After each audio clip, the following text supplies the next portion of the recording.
How much cash do you carry in your wallet? Do you carry any at all? Canada is quickly moving towards the direction of a cashless society. Here in Regina, downtown parking meters recently removed the ability to plug the meters with coins. And it received such a backlash that City Council is trying to figure out a solution for people who don't have a smartphone or credit cards. I'm Nicole Huck, and today on Blue Sky, we're diving into what it means to live in an increasingly cashless society. And we want to hear from you. Do you think we should go this way? Do you still pay with cash? Call 1-800-716-2221 or email bluesky@cbc.ca.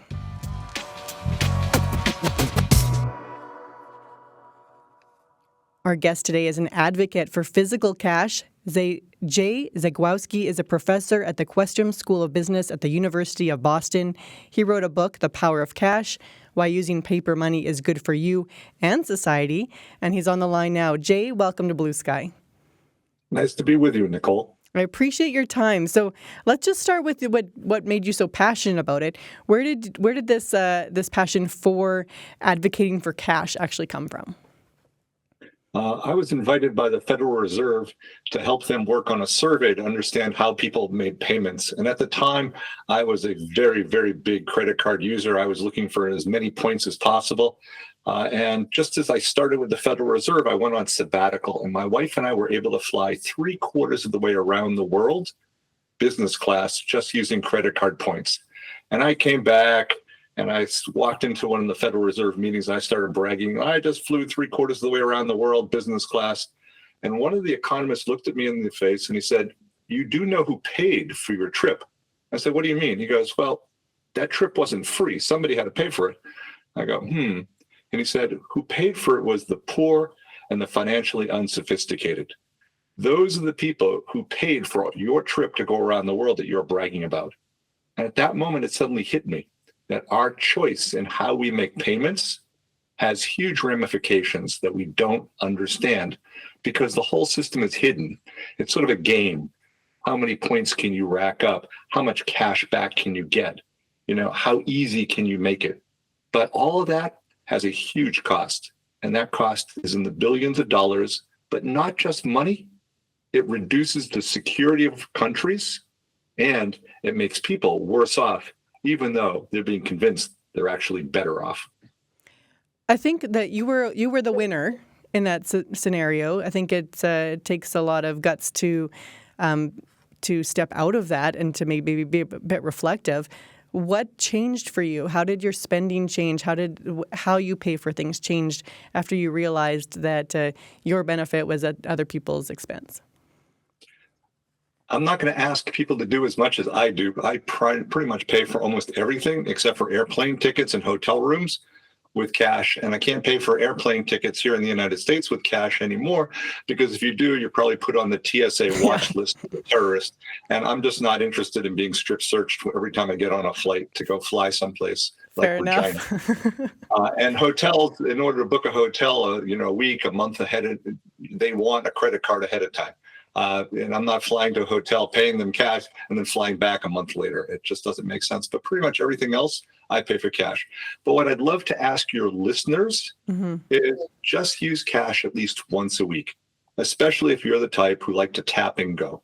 Just use paper money once a week, because that keeps this whole ecosystem of paper money in use for people who'd like to or really want to use paper money. How much cash do you think people should have on them? Figure out how much you spend and take out about 50% more. So I take out about $150 each week, US, and that's more than enough for me. Does it change what you do buy? Are you more careful with your spending when you have to actually hand over your hard cash? So when I was using the credit card and trying to rack up as many points as possible, I wouldn't really think when I walked into a store about how much things cost or how much the total bill was going to be. And now, let's say I have $150 US in my wallet. When I walk into a store, I know I have to keep myself on a budget. So it's actually helped my savings. My savings has gone up quite a bit, because when I walk in, I say, do I really need this? And I keep doing mental math. I go, okay, every time I put another thing in my basket, I'm like, all right, can I afford that? Can I afford that? And when I get pretty close to the amount of cash on me, that's it. Done.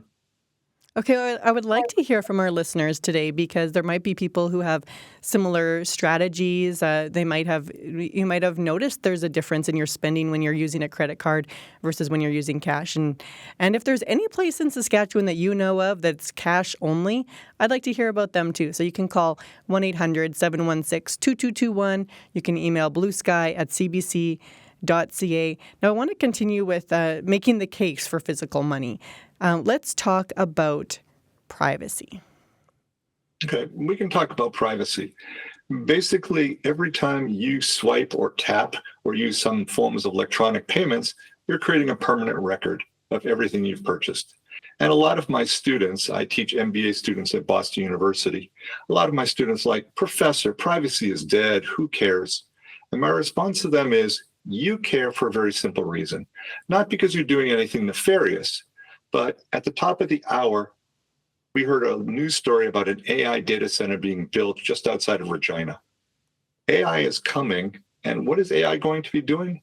One of the things that AI is exceptionally good at doing is something called dynamic pricing, trying to figure out what's the optimal price to charge for you versus somebody else, Nicole. And we're already seeing that in places like the airline industry right now, where when you get on an airplane, Nicole, and you're sitting next to a stranger, you assume that you didn't pay the same price for that airplane seat as the stranger did, even though it's the exact same product. You and that stranger are going to the same place, getting there at the same time, and you're in the same class of service because they're sitting right beside you. The airlines are taking a huge amount of data, and they're trying to figure out what's the optimal price to charge. And there's lots and lots of other organizations that are doing dynamic pricing. So as AI becomes bigger and bigger and bigger, AI needs data. And where's that data coming from? Your purchase history. And many people are providing that purchase history quite willingly by signing up for some type of card or some type of program that gives them a rebate.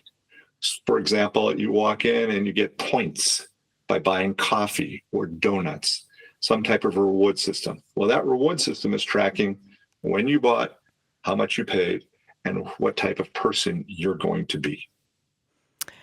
How careful are you with your personal information? I'm just you seem like a very intentional person. How else are you making choices so that marketers don't have more of your information? So the simplest way to avoid marketing people getting a lot of your information is just using paper money. And people are like, but you didn't get, your free cup of coffee after 10 cups. And I'm like, it's okay. I'm willing to make that trade-off. Not everybody is. Some people really, really are looking for that. And if you're a true optimizer, maybe the system works for you. But most of us, we start off with good intentions. Oh, I'd love to get these kind of rewards. And then you don't actually go through with it. Yeah. Yeah, that's true. We have a caller on the line, Clem, who has a question for you. Clem, go ahead. Clem, are you there? What is it? Clem, can you hear us? Yeah, I can hear you. Okay. Can you hear me? Yeah, I sure can. You have a question for our guest, Jay, today? Yeah. Okay, go ahead. Yeah, I'm sorry I forgot your guest name. Jay. But sir, at the start of the interview, you said that those of us with credit cards, collecting points and so on, do it on the backs of the poor and the financially unsophisticated. How is that? How does the poor and the financially unsophisticated pay for us sophisticated credit card users?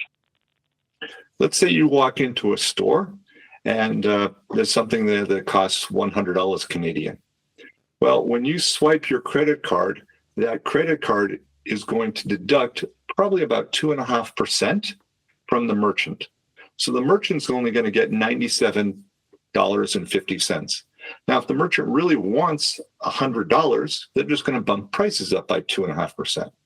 There's also something called buy now, pay later, which is sweeping across the world, where people are able to buy and pay in 4 installments over 2-week periods. And those buy now, pay later programs charge roughly 5%. So merchants, they're going to bump their prices up by 5% when faced with buy now, pay later. So you're paying that extra cost And where does that 2.5% go? Some of it goes to taking care of the credit card company's employees, some of the bank employees, some of the actual network, but some of it gets back to you in the form of rewards. Clem, does that help you out? Yeah, that kind of explains it. So the people, the unsophisticated, won't collect those kind of points, and they have to pay higher prices. Is that what you're saying? Exactly Higher right. prices with cash? Are you saying that the rich are getting richer? Is that Jay? So exactly what Clem said, that the poor and the financially unsophisticated, they're not getting the rewards back. Or if they're getting the rewards, they're getting far fewer rewards than the increase in prices they have to pay. Clem, thanks for calling in today. But you, sir, paying cash, you're paying those higher prices too. I am. And Clem, I'm doing it because for a couple of reasons. First, I really believe that paying in cash helps society. Let me give you a quick example here. My children, many of them live in Seattle.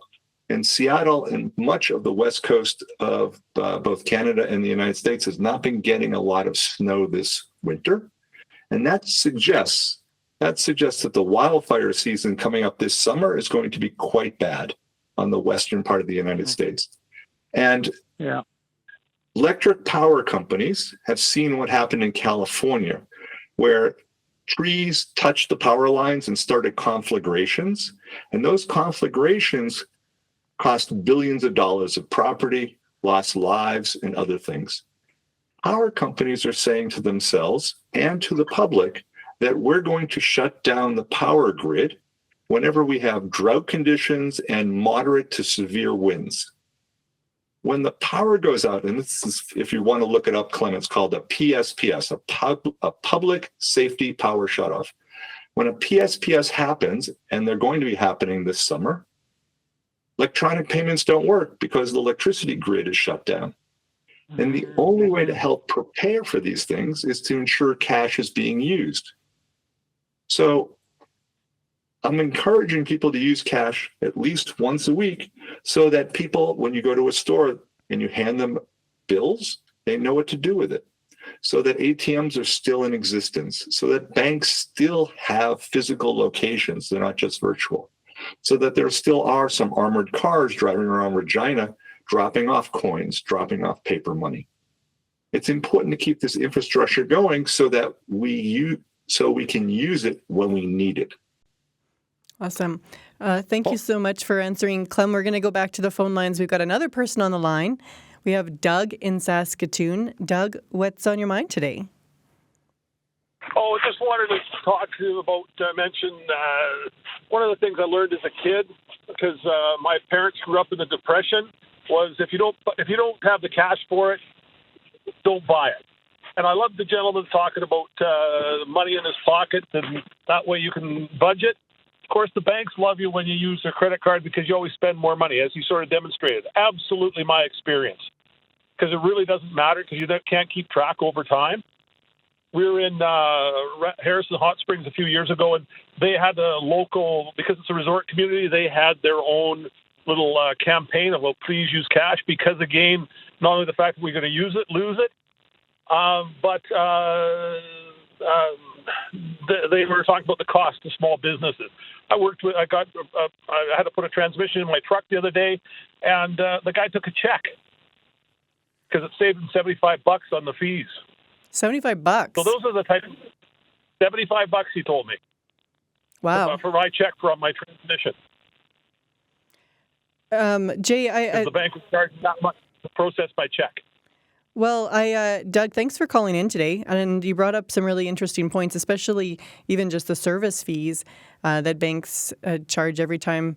It used to be that people wouldn't buy a coffee for $2 with a card. But now when people don't have cash on them ever, they don't have any options. So what kind of big business is this for banks when every interaction, even these little ones, are done with card?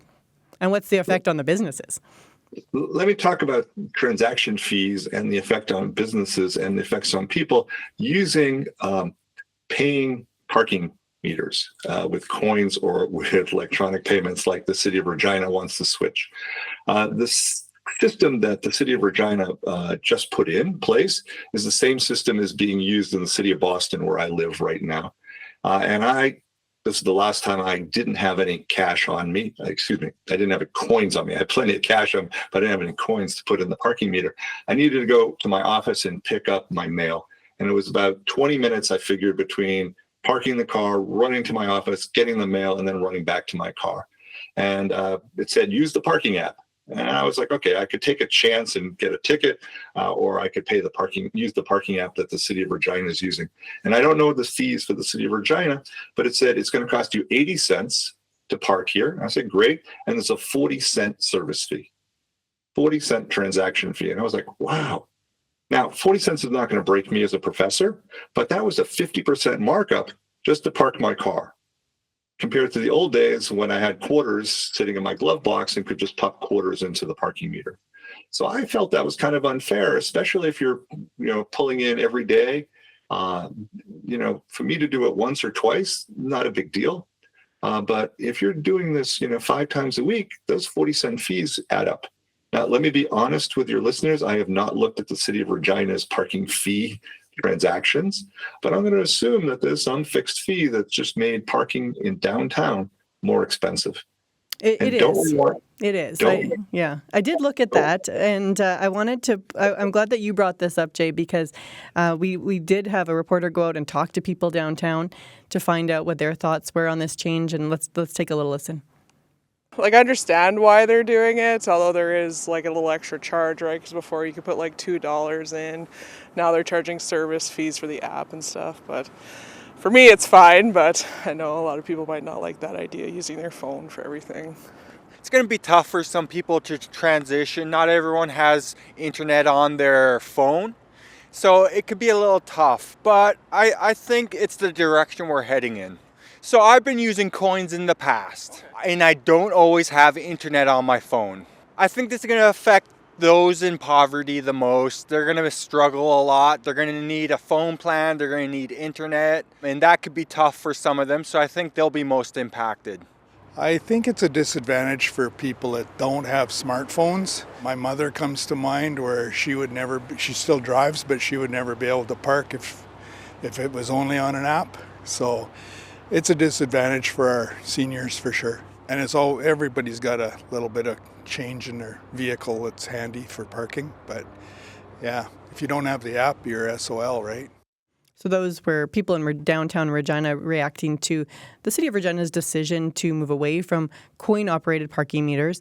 The city has received backlash to this decision, so they're working on an alternative for people without smartphones or credit cards. I spoke to a city councillor, and she told me that the new option that they're looking at right now is prepaid scratch-off parking vouchers. So how that would work is that they'd be sold at City Hall. You still can pay cash or debit there. They would come in packs of 5 for $13.75. When you park, you would scratch off the year, the month, the date, the time, and leave it on your dashboard. Each voucher covers 1 hour of parking with a maximum of 2 hours. And then parking officers would check the dash for the voucher instead of scanning the license plate.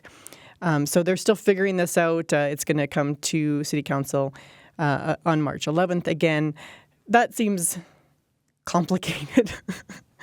A solution may be a little complicated, and I don't know how handy that is for people coming from out of town. But what does this say to you that cities are making these decisions?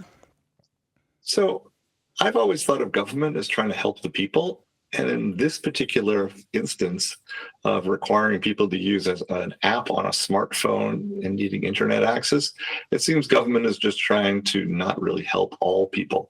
Only those people who actually have access to technology and who feel very easy to use the technology.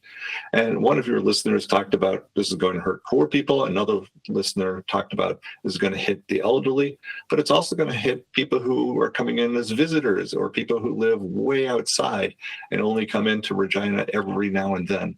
Let me just use myself as an example. If I flew up there, and I'm looking forward to coming up to Canada pretty soon, if I flew up to Canada and I needed to get a parking app, that means I have to get a new SIM card for my phone.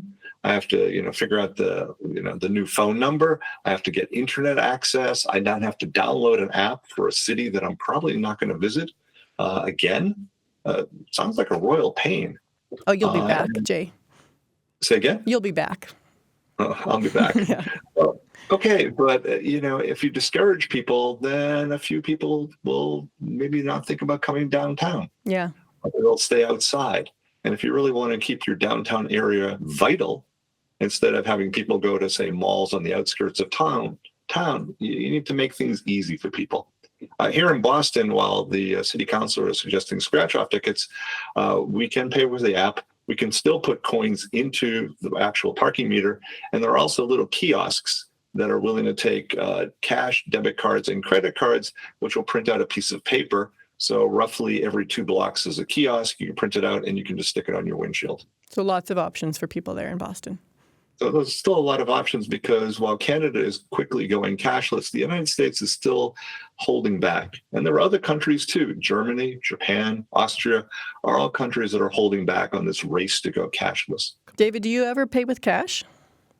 Yeah, sometimes like it with our parking stations in Saskatoon, I use like credit cards because they've got like a tap option. So yeah, I will. Like, I don't have the City of Saskatoon parking app on my phone. My wife does, so occasionally I'll just phone her and get her to put the parking on there. So, but yeah, I don't have the City of Saskatoon parking app. When was the last time you paid for something in cash? Oh boy, that is an excellent question. It's been, I don't know. I never carry cash anymore ever. You're one of those, For anything. Well, I just don't. I mean, I just put everything on my card and that's it. I just don't really have a need to do it. I mean, practically everywhere takes cards and you're not paying any neighbors to shovel your sidewalks or lemonade stands? I have children. Okay, here we go. Good Lord. Okay. What's the point of having children? Well, you keep listening to the show, and we'll see if Jay has convinced you to start using some cash every once in a while. Okay, sounds good. Okay, thanks, David. That's David Shield at our news desk. I'm Nicole Huck. This is Blue Sky on CBC Radio, heard all across Saskatchewan. Today we're talking about the value of cash in an increasingly digital world. So, Jay Zagrowski is a professor at the Questrom School of Business at the University of Boston. He wrote a book called The Power of Cash, Why Using Paper Money is Good for You and Society. And we want to hear from you. How do you use cash in your own life? What is the impact of more transactions moving online? And if you know any businesses that are cash only, let's hear about them. You can call 1-800-716-2221 or email bluesky@cbc.ca. We've got a caller on the line. Burke is in Moose Jaw. Burke, welcome to Blue Sky. What's on your mind today? Hi, thank you. Yeah, I pay by cash. We're all sick and tired of the tip society. And when I go into a Subway shop or a pizza place, even tap to pay, it's always tip. For what? I'm taking it and I'm leaving. But when you pay cash, they give you cash back. Done. The big study I saw in the United States, and it was awesome, he had medical students go into a shoe store and buy some $300 pair of basketball shoes.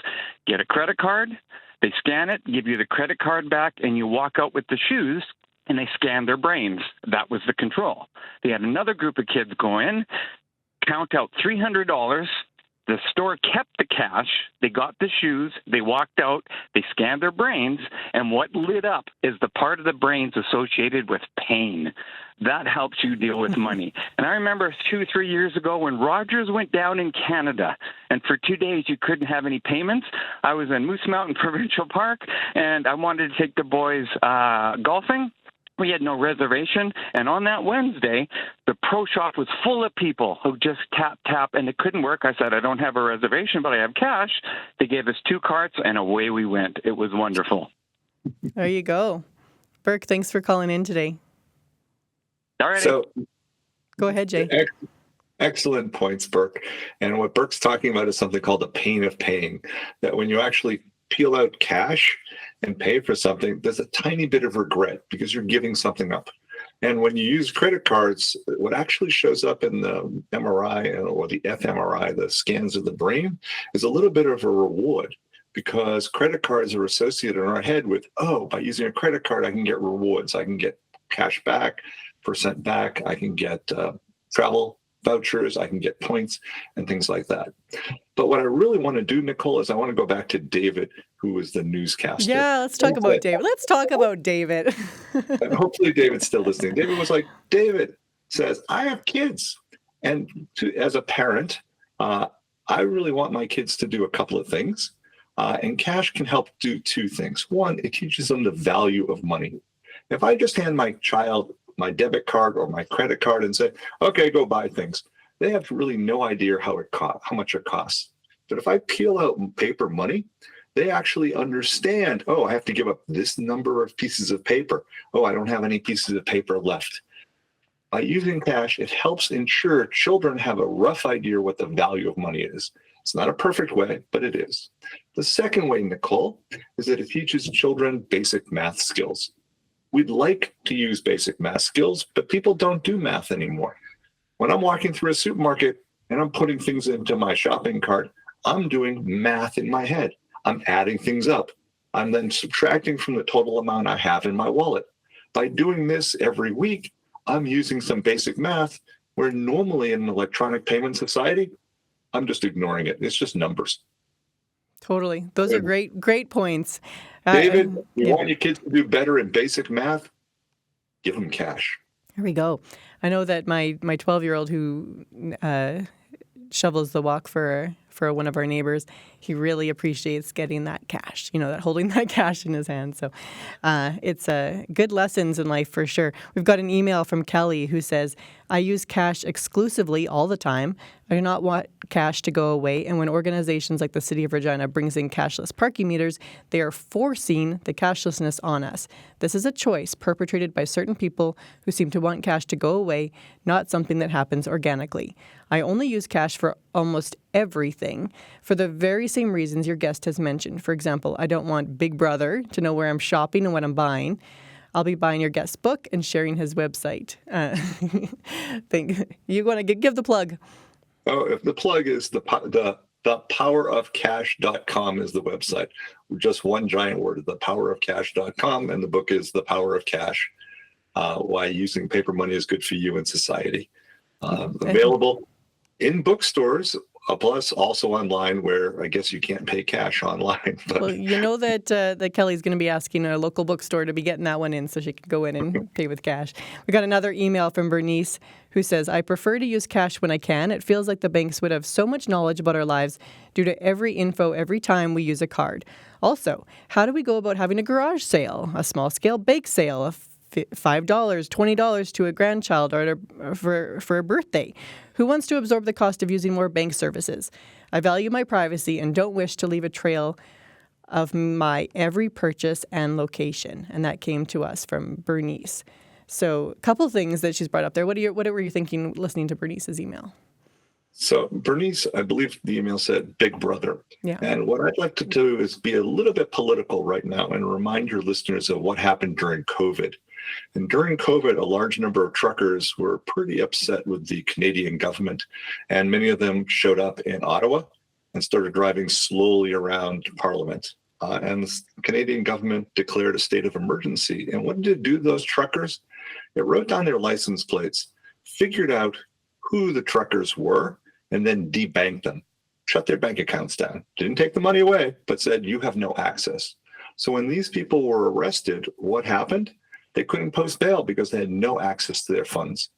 But if they had cash, well, they could have continued to protest. They could have gone out and paid money. Now, whether you agree with the truckers or you don't agree with the truckers, when you have cash, you have the ability to keep moving in society, keep spending in society if the government decides to debank you. And the Canadian government has debanked individuals, and only a few years ago.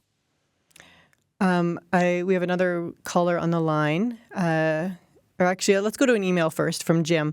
He says, well, someone not from Regina, but do visit there on occasion. I'm not putting yet one more app on my phone.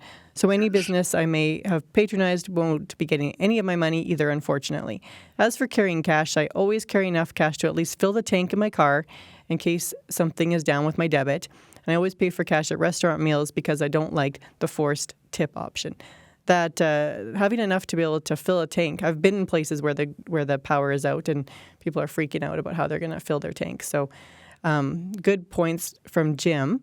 I'd like to bring in another voice here. Andreas Park is a professor of finance at the University of Toronto.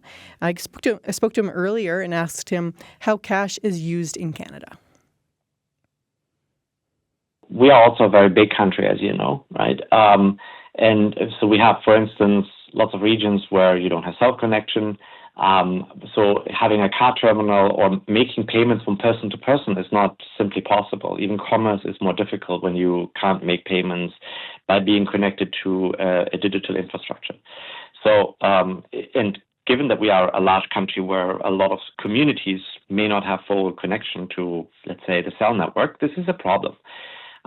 In fact, actually, if you look at remote communities in Canada, even getting cash there is a physical problem.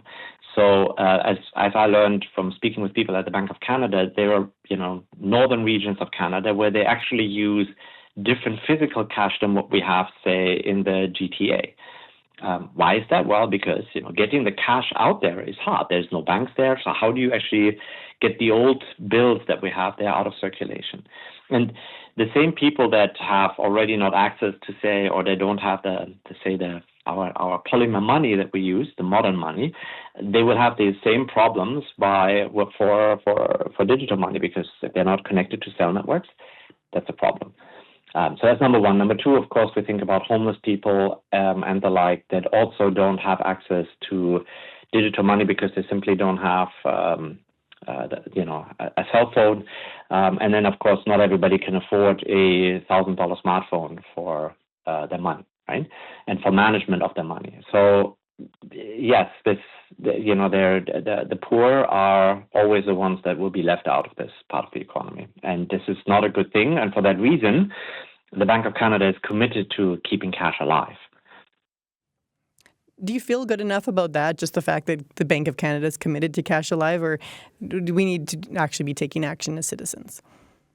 I spoke in Belgium not too long ago, and the Belgian central bank really wants to keep cash alive, but they've allowed all of the banks to remove ATMs and put them as part of one single ATM network. And if you're in Brussels, the capital, it's very hard to find an ATM. There's a few like hiding in the subways and things like that. But you walk down the street, you see a bank and you go in and they're like, sorry, you're not a customer. We can't give you cash. And I'm just like, but I have plenty of money. Like, sorry, you're not a customer, go away. So even if a central bank says that they're in favor of cash, what we really need is individuals to keep using cash, because what government officials say isn't important. What's important is what the power of the market is. If everyone uses cash at least once a week, then that tells government officials to keep things going, to keep printing bills, whether it's on paper or polymer. It tells government officials to keep moving bills to especially remote communities. It tells people that we care about the poor, that we just don't want to let rich people who can have access to banks and can afford banks the ability to buy things in society. We have another caller on the line. Ingrid is on the line in Regina. Ingrid, welcome to Blue Sky. Thank you. So the city has been doing surveys on how can we get more people to go downtown, and how can we change downtown so it becomes more populated and enjoyable. This is not it, and this is actually detracting from that totally. A lot of seniors I know only have a cell phone, but they don't have data, as I think maybe somebody pointed out. And yes, the cash option should be there. It's ridiculous, but they probably don't want to pay. And this is where technology, again, is trying to drive out workers. I don't think they want to pay the people who we probably call sharks, who give us the parking tickets when we stay too long on parking meter. Because they have to pay those people. So I think it's also going to cause a job loss. And why are they doing it? Is it because it's trendy? I heard somebody say, oh, well, every other city's doing it. Well, no, not everywhere. But why do it because everybody else is doing it? It's that same argument. He jumped off the cliff, so you're going to jump off the cliff. It's really silly. So thank you. Thanks, Ingrid. I do want to talk about, like things like lemonade stands. And like last weekend, I was at a basketball tournament and I was paying for my taco salad and my tickets and everything like that with cash. That was the way we had to do it there. But I want to ask, I did ask Andreas Park from the professor of finance at the University of Toronto a little bit about that. And let's take a listen to what he said. Technically, at some point, we have to make decisions as a society of should the CRA go after people who, the kids that do the shoveling of your driveway and the like, right? I mean, this is not a small question. I mean, this is actually a real question. Obviously, we can agree as a society that when a kid has a lemonade stand, they don't have to have a business license and then don't have to collect GST and HST on this, right? But in principle, once all of these transactions are there's a paper trail or a digital trail, we have to have that decision. Now, setting that aside, it is relatively straightforward to do. At the moment, you can do this with Interact, although I would argue that even though it's possible to send money, you just use your Interact account, so you basically email the money to somebody, this system is actually really clunky, right? So again, going back to, say, the Danish experience or to an experience that you have in Asia, all that you need there is a QR code, right? So you walk into a store, there's a QR code, you scan the QR code, and you send the funds to that person. And you could have the same system here in Canada where basically a kid makes a payment, makes something for you, they shovel your driveway or do its babysitting, they give you their phone, there's a QR code on the phone that they show, and you just basically scan it and send the funds. We haven't set that up, but that's, it's a no-brainer to do. I don't understand why nobody has done this in Canada, but other countries have done this. So that problem has been solved. It's just not applied in Canada. Jay, lots to unpack there. What are you thinking? So the problem has been technologically solved, but nobody in Canada wants to pay the percentage, the transaction fees that are this, if I'm running a lemonade or my grandchildren are running a lemonade stand, why should they take a haircut of 3 or 5% in order to accept payment from some electronic means instead of getting 100% of their efforts by selling at the lemonade stand? But I think what the professor was sort of alluding to is that by going electronic, there's a belief, and this is just a belief, not fact, that we end up with less crime in society. We end up with less people evading income by reporting it on their taxes and things like that, by not reporting income on their taxes. And I spend an entire chapter in my book, The Power of Cash, looking at this, and it's actually not true, that there really isn't a relationship between cash usage and criminal activity. For example, one of the safest places in the world is a very heavy cash society, and that's Japan. Lots of people in Japan, not everybody, but lots of people in Japan are very, very honest, especially with their taxes. But it's a cash society. There are other parts of the world that use electronic payments quite a bit, and they're not as good in reporting income. Russia is an example of this, where a lot of electronic payments happen, but the Russian tax authorities feel that there's a fair amount of malfeasance, a fair amount of cheating on taxes. So there's not a relationship between moving to a cashless society and suddenly having the government believe that they're going to collect a lot more in taxes. I guess that idea of people getting paid cash to work under the table, are people just working under the table with e-transfers or things like that? So if we're going to do illegal things, and let's talk not just people working under the table, but things like, drugs, prostitution, illegal gambling, and things like that, a lot of that's today is done with cryptocurrency. You don't need to worry about cash anymore. Here in the United States, the mafia, drug cartels, they don't use cash very much anymore. It's primarily crypto. Interesting. We've got a few emails I'm going to try to get to. Stephanie emails and says, I paid my children in cash when they were young for extra chores, when they wanted to save up for something they wanted. As they grew, society has stripped that feeling of cash earned from their lives. Paychecks go directly to their bank accounts. They pay with cards or order from apps. Now when grandparents send cash at Christmas or birthdays, they have no sense of taking care of those large bills. I picked up hundreds of dollars off the outside patio table on a windy day, and they had no idea where it went, or it appeared they didn't even know that it was missing. I, too, remember when cash machines went down. Great day for me and all the other cash carriers. That came to us from Stephanie. I do know that it is probably my kids are the ones that lose out when my parents send me an e-transfer instead of giving cash to the kid directly, because it's hard to keep track like that when for a birthday present or something like that. But what are your thoughts on what Stephanie had to say there? My teenage daughter, I asked me to pay her back for something, and I handed her cash about 5 or 6 years ago.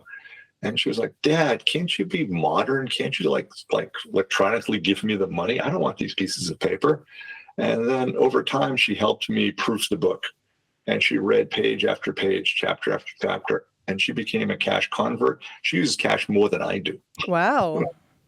And she lives in New York City, and she finds cash so useful. You want to tip somebody? Well, with cash, they actually they appreciate it and they do something immediately for you. If you're just tipping somebody with Venmo or adding something electronically, nobody even sees it. She needed to flag down an Uber driver who had just dropped somebody off. She stuck her head in and said, "Hey, I have $20 cash. Can you bring me across town right now?" Guy was like, "Hop in." So she has found that cash, especially in a city, has been for her an improvement in her life instead of using electronic payments. We got an email from Derek who says, "I always have money in my wallet. I call it walking around money." And Jerry emails, "There's a great little restaurant called the Mount Royal Restaurant in Saskatoon that only takes cash. No debit or credit. I haven't used cash since COVID, but my husband always has cash on hand in case we encounter places like the Mount Royal Restaurant or small businesses where the credit card fees can eat into their profits." An email from Daryl who says, "My 2 cents, 20 years ago looking for a parking spot in Bytown, Ottawa, and cursing at scan and pay meters until I came upon the coin meters farther down the road. Transition through time, not overnight. I agree it would be a detriment to downtown." I want to play one more little piece of that interview that I did with Andreas Park. And we were talking about just how easy it is to pay for things with credit card and Apple Pay. Take a listen. Every firm tries to sell you as much as they can. This is just a simple rule, right? People try to put urgency on selling you some things, do it now, and so on and so forth. There's all kinds of little tricks that people have. The stinky secret is any restraint that you want to put on you, firms trying to go around the restraints that you try to put on yourself. And in the digital world, you're essentially exposed and you're fighting against an army of psychologists that have set up every single little trick in the book to make you spend more money. And again, with cash, there's a way to prevent yourself from doing the spending. But at the end of the day, this is just the way the economy works. And we need to educate people on how to show more restraint, how to be financially literate, and to control your spending. The question there is one of interest, right? So any app that is a payment app has also an interest for you to use it and to spend as much as possible because they make more money off of it. And so they would actually have to be the ones that put the constraints and the restraints in. And so that's, this is a difficult problem. Right? How do you get them to do the right thing? That's, they all struggle with doing this. Yeah, so I guess where does the responsibility lie here, Jay? Is it us or is it companies they're just going to wake up one day like you did and decide that they're not doing the right thing? The professor and I both teach in business schools, and what do? We teach companies how to make money. And that's what companies are designed to do. This is a modern capitalist society here in North America. Companies want to make the most money. And the easiest way for them to make the most money is to make sure it's a frictionless experience. You walk in, you tap, you don't think about it. And when you don't think about it, you just tend to spend and spend and spend because we all want everything, right? We all want as much food as possible. We want as much clothes as possible. We want things as simple as possible without thinking about it. With cash, we introduce friction. We say, slow down, wait, think about it. And we're defeating all that army of business psychologists who are trying to get you to spend as much as possible, as quickly as possible. Why should you use cash at least once a week? You should use cash at least once a week because it makes you financially better off. You don't have to take any sophisticated classes. You don't have to learn lots of things. You just have to look at the pieces of paper in here and go, ooh, I have to give this up? Is that really worth it? And that's the magic of cash. You don't need a PhD to defeat some other PhD. You can just look at it and use the power of paper money. We're going to try to squeeze in one more call here. We got Frank on the line in Saskatoon. Frank, welcome to the show. Hello.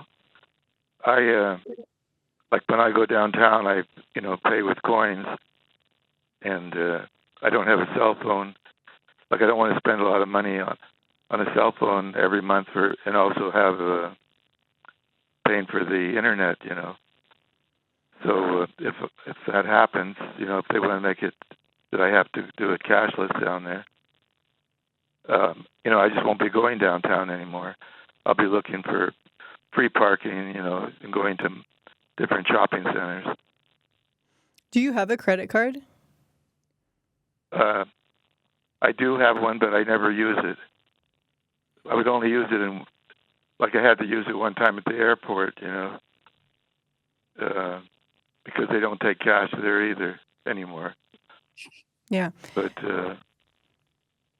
I had an iPad, but then it won't do the things you need for a cell phone. I've spent money on that over the years on different things, and it keeps upgrading and costing more. Yeah, I'm hearing you, Frank. I appreciate you calling in today, and I'm going to let the professor respond to what you brought up. So thank you for calling in. All right. So Frank, I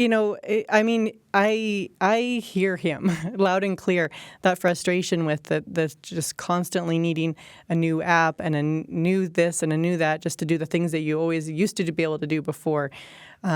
Even when we had early off the news, we were hearing about tickets, and it's really hard to get tickets to a concert if you're not buying online using a credit card, that kind of thing as well. So, we're coming up to the end of the show here. You've really, I think, done a very good job of laying out your case. But how well are people listening? If you had to predict, what it's going to look like in 5 years or something, get out your crystal ball. So I think the world is going to continue to move in a cashless direction. And why? Here, south of the border, businesses are spending $1 billion a year advertising cashless methods of payments. And how much is being spent to try and convince people to continue using paper money? Not much. And when you're bombarded with $1 billion a year of messages saying cashless is best, that's what's going to happen. But if you want to improve your own situation, you want to improve small businesses' situation, you want to improve how a country actually operates and protects itself, use paper money. And I detail all of this in my book, The Power of Cash, why using paper money is good for you and society. Thank you very much, sir. I really appreciate your time and your expertise today. I look forward to being back on the show. You bet. That's Jay Zagrowski. He's a professor at the Questrom School of Business at the University of Boston.